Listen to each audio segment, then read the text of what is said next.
Hey, sixth graders, we are going to take a look at the area and circumference of circles. So unfortunately in your notes or in the note packets, if you picked it up and what you see on the website, I got the first 2 pages of this lesson mixed up. So we're actually going to start on page 2. So this is page 1. I want you to just flip over to page 2. We need to lay the groundwork and understand the parts of circles before we can start talking about area and circumference, because they deal with this vocabulary. So let's jump into page 2. The radius of a circle is the measure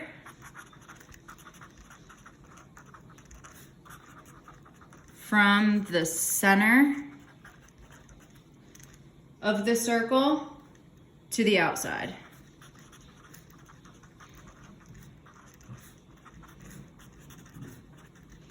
Now the key with radius is that you have to measure it from the center to the outside. So if we take a look here, this is our radius because it runs from the center to the outside. It doesn't go all the way through to the other side. So that's our radius. Let's go ahead and label that in orange. Okay.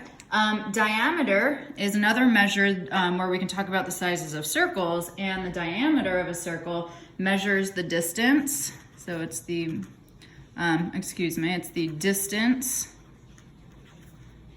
across a circle, and it passes through the center. That passes through the center. Okay, so if we take a look here, we've got this line going through the going through the middle of the circle, and it runs again through the center of the circle, and that's our diameter. Now it's interesting to point out, if we look at the relationship between the radius and the diameter, the radius is simply half of what the diameter is, because actually if I were to kind of rotate this radius around, it would be half of the diameter. So I'm going to write that down.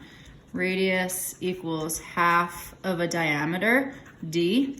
And another way we can think about that is that the diameter, d, is actually equal to 2 times the radius. Because I might be giving you some problems where I give you the diameter and you need the radius, so you need to cut the diameter in half. And that's pretty clear to see from this picture.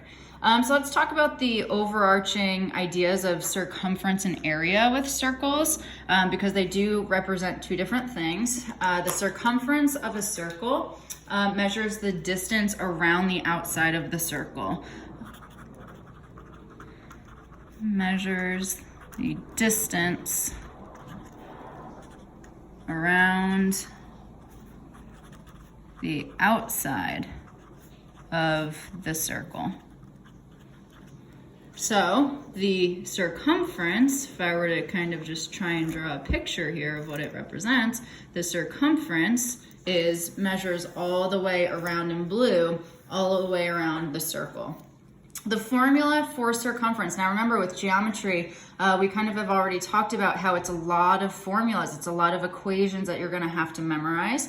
The formula for circumference is that it is going to be pi times your diameter. And that will never change. That is always the formula for circumference of a circle.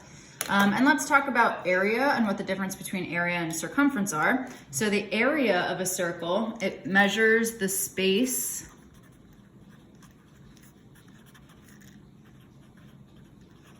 inside of a circle. Sorry, I picked a pen that's running out of ink. Let me switch to navy blue.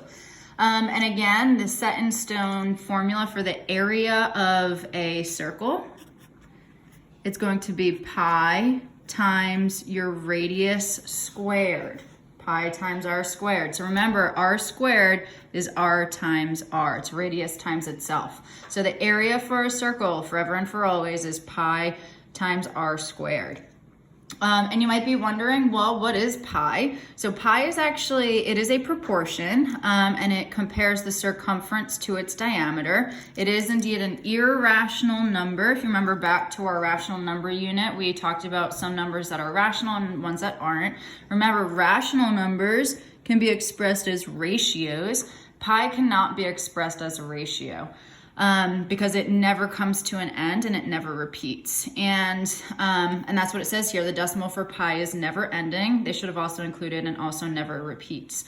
It is approximately 3.14, and that's definitely what I'm gonna want you to use for your approximation. So every time you have pi, just go ahead and use 3.14 for your estimate and we'll be good to go. So again, just to quickly summarize the parts of a circle, because that's gonna be really important that you understand each part.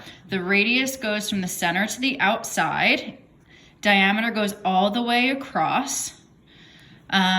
And the circumference measures that distance around the circle, whereas your area, let me find a pencil here, area would be how much space is inside your entire circle. So your area is the space inside. Okay, I'm gonna go ahead and pause this video because it takes a really long time for it to upload to YouTube if the video is too long. So I'm gonna do this in segments. So now what we're gonna do in the next video is work on page 1.